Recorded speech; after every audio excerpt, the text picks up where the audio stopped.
Alors, j'ai fait une vieille vidéo sur Carvana il y a quelques temps. Voilà, j'ai toujours considéré que cette compagnie s'était surévaluée et je ne change pas d'avis jusqu'à aujourd'hui.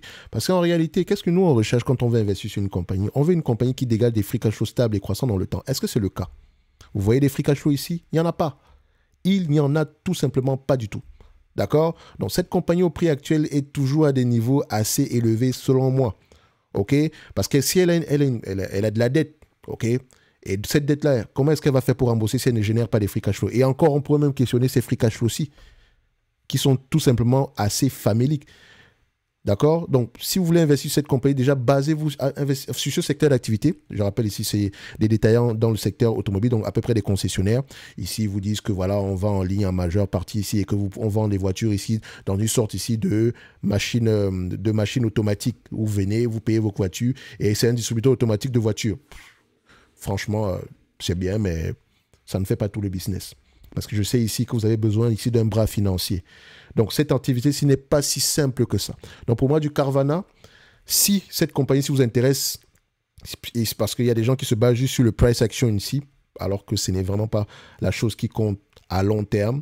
On s'intéresse d'abord sur le business model en lui-même. Est-ce qu'il est compréhensible? Est-ce qu'il y a des opportunités de croissance? Est-ce que les marges augmentent, diminuent? Quel est le niveau de marge en date d'aujourd'hui, etc., etc. Donc, on a un ensemble de questions à poser.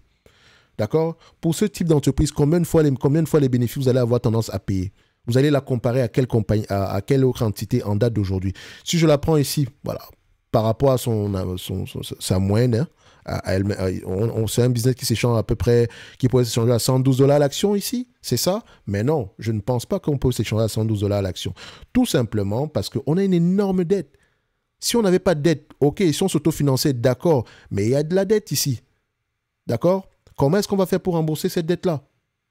Est-ce qu'on va la refinancer éternellement? Donc Carvana ne mérite pas d'avoir une place dans n'importe quelle watchlist. Elle peut faire du x7 déjà par rapport au plus bas ici à là. C'est une entreprise qui a fait déjà du x10, x16 même. OK? Mais ça reste ultra spéculatif. Je dis bien ultra spéculatif. Or, le but premier quand on investit, c'est de protéger le capital. Et je ne pense pas que mon capital soit protégé sur du Carvana, sauf si j'aime jouer au casino. D'accord? Donc, ce n'est que mon avis et non un conseil d'investissement et vous faites ce que vous voulez. Pour moi, Carvana ne mérite pas une place dans n'importe quel watchlist. Est-ce que ça vaut la peine de parler d'évaluation ici? Je dirais non. Pour moi, Carvana, non, je préfère même pas l'évaluer quantitativement parce qu'il faut faire de la guesstimation et on arrête de guestimer ici. Maintenant, vous pouvez l'évaluer par rapport à la valeur d'entreprise sur le revenu, etc. Je pense que vous savez comment faire. Merci.